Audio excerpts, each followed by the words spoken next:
This is Where We Live. I'm Lucy Nalpathanchel. Recently, Republican leaders in Congress and President Trump announced their tax reform plan, stressing it benefits the middle class by doing such things as doubling the standard deduction. But Democrats warn the GOP plan will only benefit the wealthy in America. The debate comes at a time when the gap between the middle class and the wealthy continues to widen dramatically. So what's the solution? Do you think the wealthy in America pay enough in taxes? Or are you one of the so-called 1% that feels like you've paid enough back into society and don't want additional tax burdens? Coming up, we'll explore those questions and more with Chuck Collins. He's a senior scholar at the Institute for Policy Studies based in Washington, D.C., and co-editor of inequality.org. He's written several books, including Born on Third Base. A one-percenter makes the case for tackling inequality, bringing wealth home, and committing to the common good. That's later. First, many cultures exist in our world with varying customs and languages. What happens when those languages disappear? Does the culture and people who once spoke its words disappear too? Today, we're learning about efforts to preserve endangered languages. We'll find out where in the world languages are disappearing the fastest, from Chile to Nepal. But first, a Connecticut linguist joins us in studio. Stephanie Fielding is a member of the Mohegan tribe in Uncasville, Connecticut. She's also a visiting presidential professor of linguistics at Yale University and on the board of directors at the Endangered Language Fund. Stephanie, welcome to Where We Live. Thank you so much. We're interested in learning a little bit about your family history. I understand you're the descendant of Fidelia Fielding, your great-great-aunt. She was actually the last known fluent speaker of the Mohegan language. Tell us a little bit about Fidelia. Well, she was raised by her grandmother and a couple of aunts because her parents, when they were in school, were forbidden to speak the language, and so it was beat out of them, and so they decided they didn't want that for their children, and so they didn't teach her the language. They just ignored it. But the grandmother was kind of obstinate. She took her away and she put her with a couple of her friends, and they taught her all sorts of things besides language. They taught her about plants and medicinal purposes for the plants and things like that. So it was a good thing. And then how did she work to expand fluency, Fidelia? She didn't. She tried. When she realized that she was the last one, I mean, there was nobody in her generation that could speak more than a few words at a time. And so she collected bits and pieces of papers that had letters that were written in Mohegan or Pequot, deeds, things like that, and she kept a diary. She kept a diary every day, and she kept them in this box. And one day, a young man came, and none of the young people from the tribe were interested in her because she was a pretty mean old lady, kind of cranky, and this young man comes in and he wants to know about the language, and she's thrilled. And so they sit down and they talk for days, and she actually teaches him some of the language. I don't know how much, but he ends up translating a whole bunch. So anyhow, he was a student at Columbia University, and she, at the end of their time together, she gave him that box of papers. And he took it home with him and presented them to his professor. They went through it and picked out one or two things, and they decided to write something about that and get that published. And then the professor sent him off on another, excursion. And while he was away, the professor's house burned down. And all of Fidelia's papers were gone. So the only thing that was left that was from Fidelia were her last few diaries, and they were written when she was quite old and not talking to anybody, and not even in English.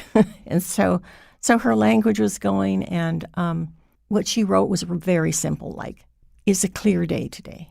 God is good." Things simple like that. That would be an entire entry in her diary.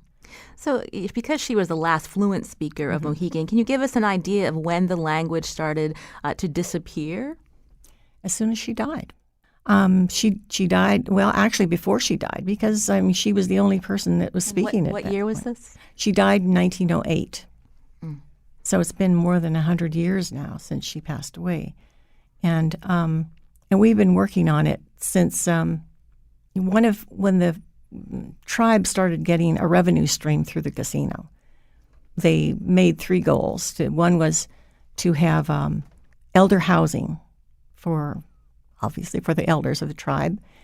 A second thing was to send anybody who wanted to go to college.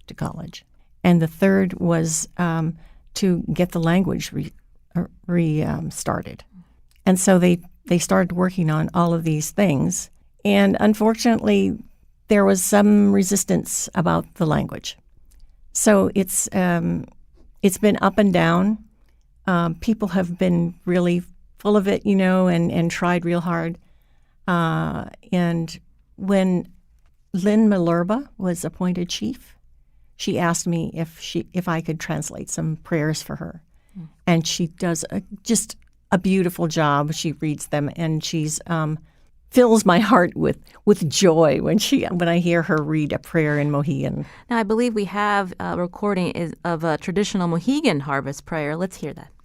Wowi kantantawit. Katapatamayaman wachi ki. Katapatamayaman wachi sukayan. Katapatamayaman wachi ki saskwa. Katapatamayaman wachi ki panamawank. Katapatamayaman wachi wayontawankanch quaks. Niyayo. And I believe that's you reciting this traditional harvest prayer. Tell us what you're saying. The Katapatamayaman is we give you thanks. And so that's thanking God. And then each phrase after that is, for the goodness that you bring to us, and to the harvest that we have, and for this beautiful day. So, you mentioned your great-great-aunt, Fidelia Fielding, died in 1908. But when was the Mohegan language regularly spoken? We're talking about... I would say 2 generations before that. Mm-hmm. So it was her grandmother and her grandmother's peers that could still speak it regularly. So English became the predominant language of the Mohegan tribe. Yes. Let's talk about how you then got interested in the revitalization of this language. How far back do you want me to go? Because I wasn't raised in Mohegan. I was raised in Hawaii. My mother was Mohegan. My father was Hawaiian. And when I was growing up, the other language that was around was Hawaiian. I would sit on my grandmother's lap, and she would talk to her siblings on the telephone. And my father told me that his grandmother, could only speak Hawaiian, and my father only spoke English. I mean, he knew lots of words, but he could only speak English. And so when they spoke to each other, he spoke to her in Hawaiian, and she'd speak back, and he'd speak to her in English, and she'd speak back in Hawaiian. And they could understand that, but it was not fluency, for either of them in the other's language. And then how did you connect with other tribes to help you with expanding your fluency of Mohegan? Well, other tribes approached me when we have a lot of intertribal socials, and invite tribes from the area to come and join us to celebrate a strawberry festival or green corn festival.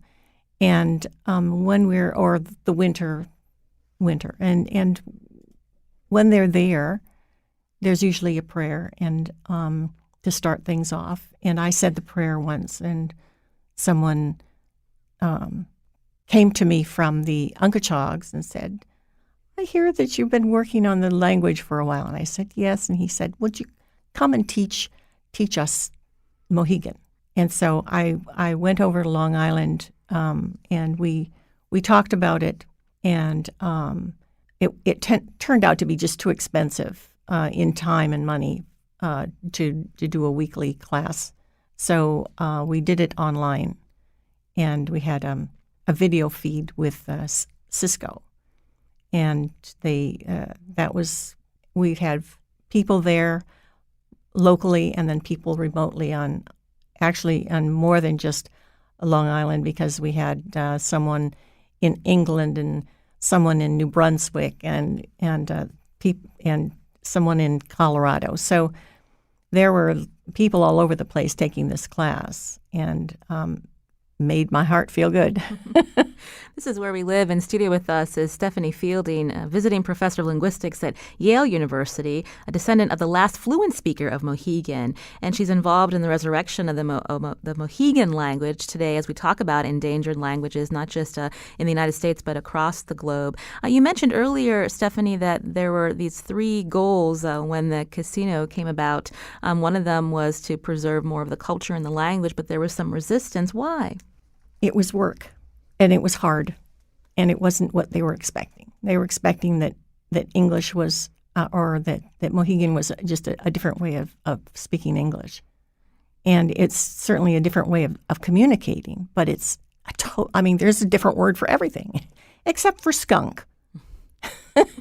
The word for skunk in Mohegan is skunks, and that's where the word skunk came from, because they didn't have skunks in Britain. Now, when you look at tribal members today, some who may even work at the casino, do some of them speak it there? Well, nobody speaks it, but people do have some words that they have incorporated into their language, just as my father had words incorporated into his English, and that helps actually preserve it and take it forward. But you need to actually be able to put together a sentence in order for you to be speaking. And so you've created a website. I have. And people can hear Mohegan being spoken? Yes. It's you have to put in the http// then www.moheganlanguage.com. And it's got a little bit of everything. You can download a dictionary, a grammar, a phrase book, all sorts of things. And you mentioned a lot of the work that is entailed to try to preserve the Mohegan language, to expand fluency. How much do you rely on federal funding, and is that something that you expect to continue? Well, we haven't relied on it at all. We are looking at getting a federal grant next year, but the way things are going in federal government, it might not happen. So we might have to figure out a different way of working at it. And I mentioned that you've been named a visiting professor of linguistics at Yale University this fall. What will you be teaching? The Mohegan language and endangered languages and diversity and endangerment and revitalization of languages. This is Where We Live. I'm Lucy Nalpathanchel. Stephanie Fielding is with us. She's a linguist and member of the Mohegan tribe in Uncasville. She's been working on expanding fluency of the Mohegan language. As I mentioned, she'll be a visiting professor in linguistics at Yale this fall. Now, efforts to preserve languages in danger of becoming extinct is not unique to Connecticut. Coming up, we examine areas of concern across the globe. We find out more about groups working to keep certain languages from dying out. That's after the break.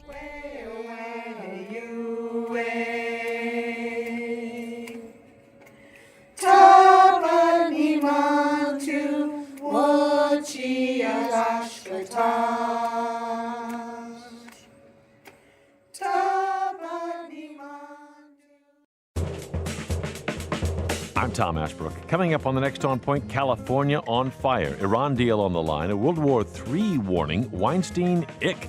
Our weekly news roundtable goes behind the headlines, plus freedom, respect, and taking a knee in the NFL. The VP walks out. Trump threatens. What's right here? That's coming up on the next On Point from NPR. This morning at 10. Support comes from Long Wharf Theater, presenting Fireflies, a beautiful new romance by the Tony-nominated author of Enchanted April. On stage October 11th through November 5th.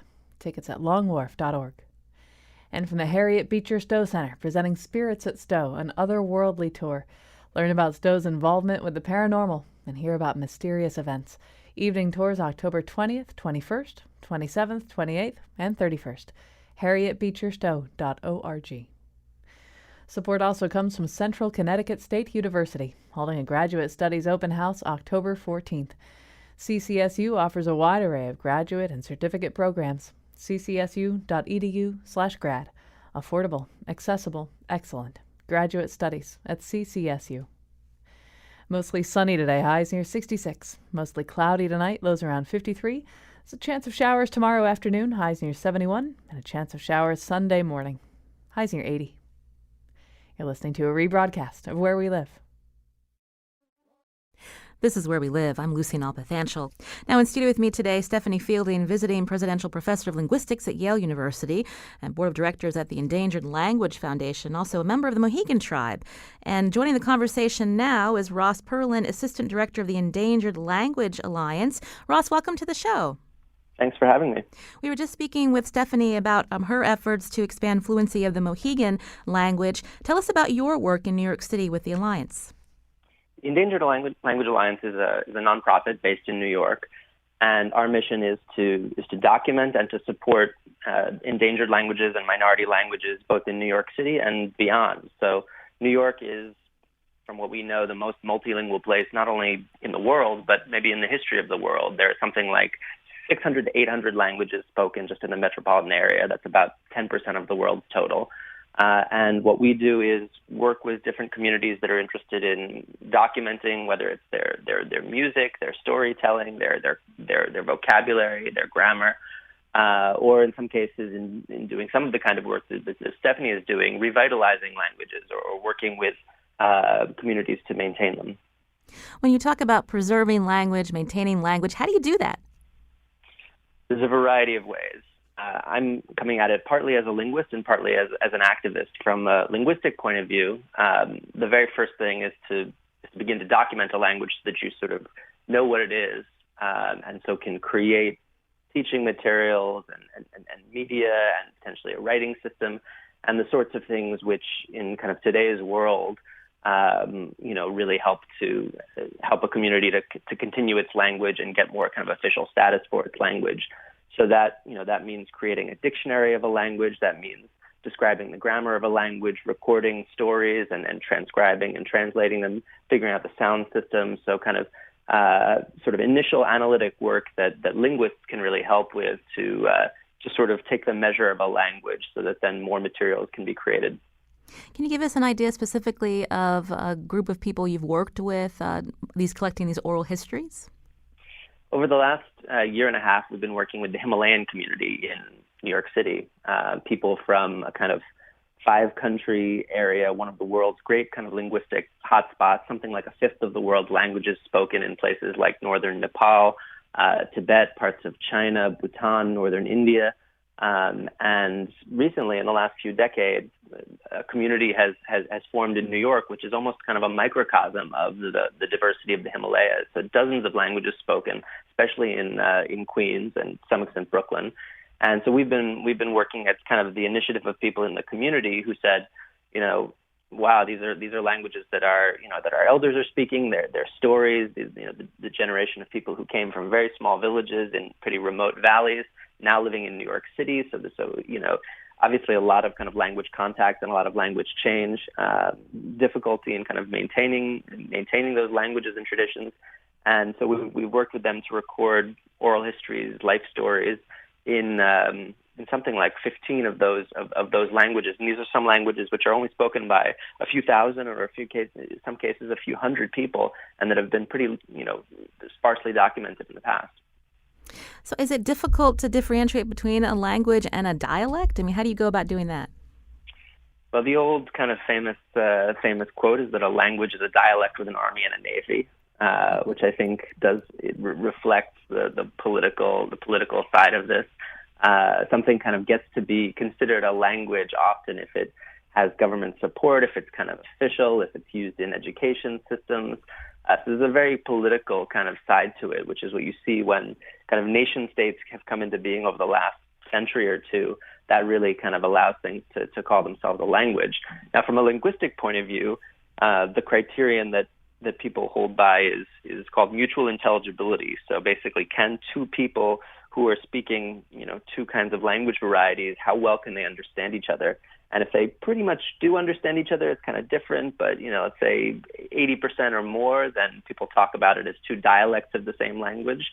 Whereas if they really can't, understand each other that well, even if there are a few words, then people talk about it being two different languages. But boy, it's a tricky line, and those terms, language and dialect, are often pretty charged. So we kind of avoid the politics of that often, and the sort of shaming, especially of minority languages and smaller languages, which usually is to say, oh, it's just a dialect. It's usually kind of a way of dismissing smaller languages spoken by less powerful groups. And what we focus on is just the diversity of all language varieties, and all of these languages are equally sophisticated in terms of their grammar and their vocabulary and the things that they can do in a communicative sense. So that's what we kind of work on and try to support. This is Where We Live. Today we're looking at efforts to preserve endangered languages and the importance of doing that with Ross Perlin, Assistant Director of the Endangered Language Alliance. In studio with us, Stephanie Fielding. She's a linguist in Connecticut, a visiting professor of linguistics at Yale. She's working to expand fluency of the Mohegan language. Ross, I wanted to go back to you and to ask you about why it's so important to preserve these languages, and how you've seen preserving languages helping possibly preserve cultural practices as well. Language and culture are deeply interlinked. I think everybody kind of on reflection can think about all kinds of ways in which the words in their language and the expressions in their language, and even at a deeper level, where the words kind of come from and their histories, and the knowledge that's encoded in them, reflects that. I think there are several approaches to understanding the importance of linguistic diversity. One is almost scientific, from a scientific point of view, understanding the possibilities that human language has and the variety of forms that it takes and has taken over the thousands and tens of thousands of years of human language. Also, the knowledge, the scientific, the botanical and biological knowledge that is inside languages, local knowledge, ecological knowledge, knowledge about plant medicines, and a whole variety of things have come from, all the languages of the world, knowledge about migrations and history. So there's a whole kind of scientific set of arguments, and then there's a whole set of arguments that are really about justice. There's a lot of evidence showing that education in one's mother tongue is really the best way to educate children. And that anything else is really putting children on a kind of unequal playing field. There's the fact that people who are speakers of smaller languages have been historically marginalized. Generally, I found that people who actually speak the most languages are often those with the least formal education, and those with advanced degrees and so on often only speak one or two languages. But people who are derided as being uneducated actually often speak 4, 5, 6 languages. And the benefits of bilingualism and multilingualism from an early age in terms of your cognitive abilities and what it does for the development of the mind have also been really strongly shown in recent years. So there's a whole variety of reasons, I think, to try to understand and document and celebrate linguistic diversity. Now, the question that for any given group of how to try to continue their language in, especially smaller languages in a difficult environment where English and other large majority languages are, have really imposed themselves, that's up to each individual group as to how they're going to work on that. And what we try to do at the Endangered Language Alliance, and I think a number of linguists are trying to do, is to help those who those communities that want to do something to, whether it's just to document their language so that there's a record or preserve it in an archive, or to actually keep it, in some cases, like what Stephanie is doing, really as a living language and a living part of a community. Now, Ross, I wanted to go back to Stephanie Fielding again. We just have a couple more minutes, but I wanted to, because you mentioned, Stephanie, that one of your parents was Hawaiian, there has been a resurgence in the Hawaiian language, preserving it. Absolutely. Tell us a little bit about that before we run out of time. Well, they had all sorts of problems, including a law that said that nothing but English could be spoken or used for instruction in the schools. And so they changed that law. They made the legislature made Hawaiian an official language, which it wasn't, even though you could turn on a radio station and hear nothing but Hawaiian music on that radio station. So they started language nests, and they started them with first they had mixed ages, and then they went and just started them with 3-year-olds. And then next year, they'd add more 3-year-olds, and the next year they'd add more 3-year-olds. So you had this growing group. And it got to a point where these were children that were not just fluent in English and Hawaiian, but they could, whereas before Hawaiian-speaking children were or those that were from the Hawaiian culture were the lowest on the standardized tests, they were now the highest. So and they ended up going to all of the forward schools, Oxford and Harvard and Stanford and, all those great schools that are around the United States and the world. And that speaks to what Ross Perlin was saying about when people learn their mother tongue, they can often excel. So that's really interesting to see that happened in Hawaii. Yes. Because the government became active and promoted this. Yes.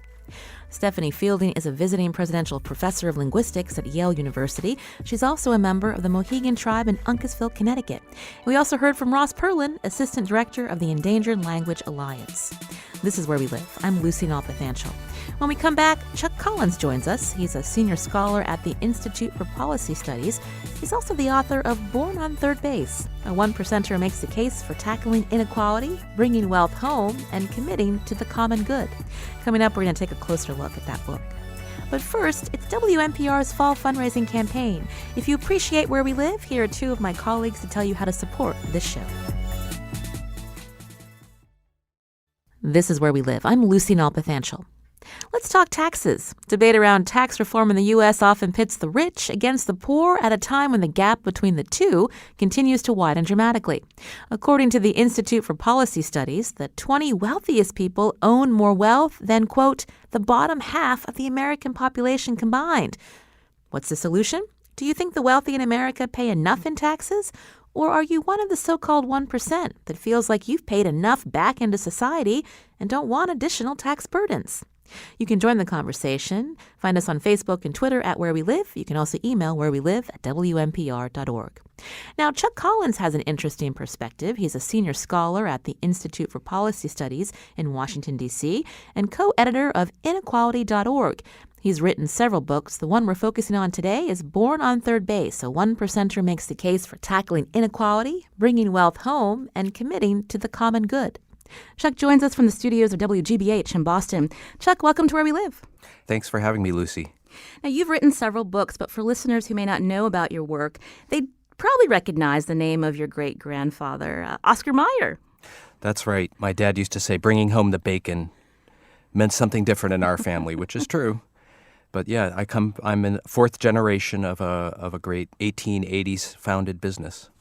Now, you've written a lot, you do a lot of speaking engagements, and you often say that you were born lucky. Tell people what you mean. Well, I think, in my circumstances, I actually was born into a family with substantial wealth. I actually, inherited enough wealth when I was 21 that I could pay off my college tuition and have a substantial amount of money left over. And I'm still unraveling all the ways in which that gave me a head start. Not just money, but sort of the social capital of growing up in an affluent family, 4 generations of economic stability, access to education, access to help when things go wrong. All those things I think of them as almost like compounding advantages over generations. So you did something not just doing good in your 20s, but then you made a decision that might be surprising to some people listening in terms of the inheritance that you would have gotten from your family. What did you decide to do? I think I was inspired by authentic communities where people really were all in for each other, and that was not something I grew up with. I mean, I grew up around people who were generous and charitable, but I didn't have the experience of solidarity and reciprocity that I was seeing. And so I made the decision to give the wealth away, not necessarily out of sort of just a charitable impulse, but it actually felt like it was interfering with my own progress in life as a person, So I made this decision to give the wealth I had away to several foundations in the region and continued to do the work that I've been doing. But it did kind of liberate me in the sense of being able to look very unflinchingly at these inequalities that have emerged really in the last 30 years. Explain to us why the income inequality, how bad is it in this country if it doesn't improve, this gap is not lessened? Well, I would characterize what we're living through as a period of extreme inequality, similar to what the United States went through 100 years ago, during the first Gilded Age, where we have a dizzying gap both in income and wealth and opportunity. For 40 years, real wages for the bottom half of wage earners have pretty much stayed stagnant or fallen. And meanwhile, most of the income and wealth gains have not just gone to the top 1%, but are kind of gushing up to the top 1/10 of 1%. So we're living in a period where wealth is very concentrated. And it actually matters a lot because it undermines sort of social cohesion. It obviously undermines democracy. I think the election that we just lived through is a reflection that a polarized economy gives rise to a polarized politics. Healthcare, it's bad for the economy. I've come to realize there's almost like a mountain of interdisciplinary research on why these inequalities undermine pretty much everything you and I care about. And so that's the moment we're in, and but I also think that moment creates an interesting thing, which is, for me, for people in my circumstances who grew up in the 1% or have made entrepreneurial wealth, it's actually entirely in our selfish interest to fix these inequalities because they undermine the quality of life for everyone, including the very wealthy. As early as 2003, we learn in your book that you travel with some one percenters, including the father of Bill Gates Sr. How are Americans responding to your message that it's up to the wealthy to return what society has enabled them to be successful? I think people are obviously pretty polarized on that, and it sort of depends on the story that you have in your head about how wealth is created. I think the dominant story is, look, there's a successful group of people who get up early in the morning, work hard all day, take risks, and create enormous wealth, and they deserve it because it's a function of their own individual effort. And there are obviously cases where there are new immigrants who show up with very little in their pockets and make extraordinary, heroic efforts to build companies and businesses. But the bigger story, I think, and it exists side by side with the other story, is no one does it alone. And if you have wealth of the 15 million or 15 billion level, your wealth in part comes from the function of the society, the things that we all do together, the public institutions, the investments, the research, the infrastructure, intellectual property protections. I mean, go down the list. There's a web of commonwealth that makes individual wealth possible. And what I find is that if people see that, whether they're wealthy or not, what I've found is like someone like Bill Gates' dad grew up, got the GI Bill, first person in his family to go to college, got the GI Bill to go to law school. He sees this like web of public investments that made his own wealth and success possible. And so he says, well, yeah, I worked hard, but I need to give back so that the next generation can have the same opportunities I had. And that creates a very different story. So part of the reason I wrote this book, Born on Third Base, is because I wanted people to understand there's a very different story about individual wealth and success and the role of society in making that possible. And part of that is through paying taxes. Part of it's by giving to charity. Part of it's by giving other gifts. But a big part of it is through public investments. We used to tax ourselves at much higher levels. And I think of after World War II, we taxed ourselves. High incomes and high estates and inheritances were taxed more, and funds went to pay for public goods like debt-free college education and first-time homebuyer loans and things that built mostly a white middle class. But that gives us an example, a clue of what good societies are capable of. Chuck Collins is with us from the studios of WGBH in Boston. Joining the conversation now is Jim Horan, CEO of the Connecticut Association for Human Services. Jim, welcome to the show. Thanks for having me. We often hear about income inequality in this state, particularly when you look at the gap between the wealthy and the middle class and the poor in Connecticut. Give us an idea of the burden that's being felt here, Jim. Yeah, Connecticut has some of the highest inequality in the country. Our income inequality is third among the 50 states. It's even worse for wealth. And Fairfield County is the most unequal of the top 100 metro areas in the country. The differences between Greenwich and Bridgeport are dramatic, but of course they're pretty dramatic between Hartford and the Farmington Valley or New Haven and the shoreline communities. And then when you look at race, we also have tremendous inequality. So it's a matter of place and race. For example, the poverty rate for whites in Connecticut is 8%. It's 21% for Latinos and 26% for African Americans. So we have very dramatic inequality in our state. We also have a continuing budget crisis, as you know, as you're part of, again, the Connecticut Association for Human Services. Oftentimes we hear from lawmakers and residents in the state that, we can help decrease our deficit by increasing taxes on the wealthy. Then you hear from the other side, wealthy residents and some lawmakers, they're taxed enough, they'll leave Connecticut. Are we in a difficult predicament, Jim? We are in a tough situation, but the solutions that Chuck is talking about, it's not a matter of pitting the wealthy against the poor. It's a matter of trying to figure out how we can work together to make things more fair and to create an atmosphere where we can have economic growth in the state that will benefit everyone. And I want to thank Chuck because he inspired a lot of the work that's happened in Connecticut to help make our tax system more equal. Over the years, I was part of a group that no longer exists, but it's called One Connecticut, where we worked, inspired by United for a Fair Economy, a group that Chuck founded and worked with, to help make Connecticut's income tax more progressive. And I think that was the right move, and now we have more income tax brackets, and that's a much better situation in our state. However, we're also at the point where we've had very little economic growth, very little job growth in our state, and we do have to figure out policy solutions that will work to create both economic growth and also reduce the inequality that exists in our state. And some of the moves that are being considered right now with the state budget crisis, big cuts to human services programs, to programs that serve low-income people, low-income cities, that's not the right move. And so we have to figure out solutions that are going to generate enough revenue to have adequate funding for essential services in our society, for our education system, while at the same time making sure that we can have an economic atmosphere that encourages businesses to grow and more jobs here for everyone. I wanted to get Chuck Collins to weigh in on that. Jim mentions it's not about pitting the rich against the poor, but that's often the debate in this country. In your book, you talk about how we can't be antagonists, and that's not the way to get to a solution. So what are some ways, Chuck, to get to a place where people can come together on this?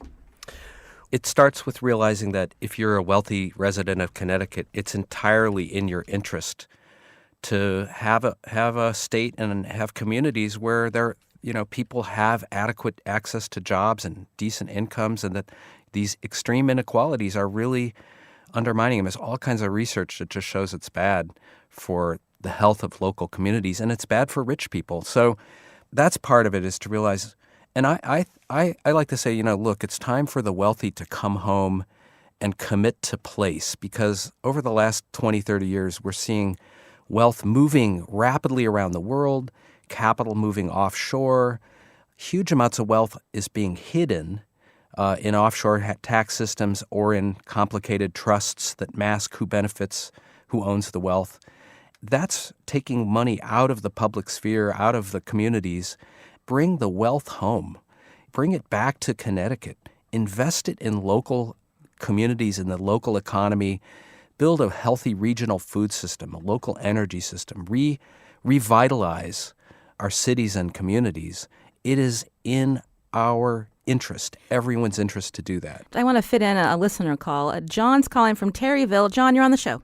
Yeah, I'd like to dispute some of the ideas there in terms of bringing capital home.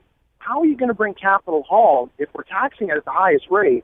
Capital goes where it gets the best return, and it's going to be taxed the least. So that's why corporations are going to Ireland and different places like that where they're taxed at 15%. So if you think this is just an easy well we can dip into with corporations, that's not accurate. All right, John, thank you for your comment. Chuck, do you want to respond to our listener?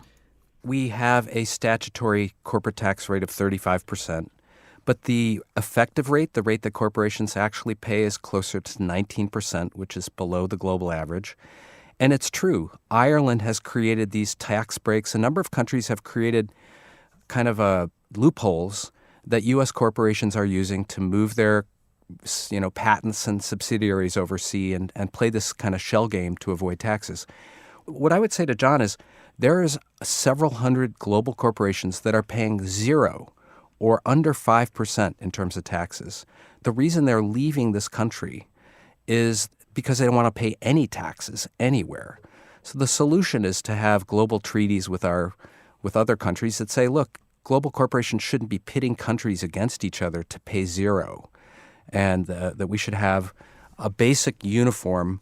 Corporations should pay at least 10% income tax, and depending on what the kind of business they do, they should pay more. We're almost out of time, but I wanted to just talk to you more about some of the policies, not just tax reform, but policies to help the people in that bottom half of the country to be able to put a little aside to save, to have that safety net. What can, individual states do? A number of states are doing interesting things to look at how do you help people save, creating matching savings programs. The whole issue of college debt and how can people. A number of states are looking at creating debt-free college education funds. Washington State taxes inheritances, above $5 million and puts it into a fund that provides debt-free college education for Washington State residents. So there are things that can raise the floor, just as we did after World War II. A whole generation of people were able to buy their houses with, 40-year, 1% fixed-rate mortgages. If you go around Connecticut and talk to farmers and baby boomers, they all took advantage of the post-World War II wealth-building opportunity programs. We can do the same thing again, and states can innovate in that space. We should stress, and I know you do in your book, after World War II, African Americans didn't get the same fair shake. Yeah, and I think that's one of the lessons is, look, you shouldn't design a wealth-building opportunity program and then racially exclude. We put millions of white families on the express train to wealth building, and we left blacks and Latinos out. So we need to remedy that. We need to repair that. And why wouldn't we create a first-time homebuyer program for people who've been excluded, of any race, been excluded from the opportunity to buy a house? Why do we push them into the predatory lending markets? Chuck Collins, senior scholar at the Institute for Policy Studies, author of several books. The one we were talking about today, Born on Third Base, a one percenter makes the case for tackling inequality, bringing wealth home, and committing to the common good. Thank you so much to Chuck Collins, who joined us today from the studios of WGBH in Boston. It was a pleasure talking with you. Thanks so much, Lucy. Also want to thank Jim Horan, CEO of the Connecticut Association for Human Services. Jim, thanks so much for your time as well. Thanks very much, Lucy. Where We Live is produced by Lydia Brown. Technical producer is Kyan Wolf. I'm Lucy Nalpathanchel. If you appreciate what you hear on Where We Live, please support this show. Here are two of my colleagues to tell you how.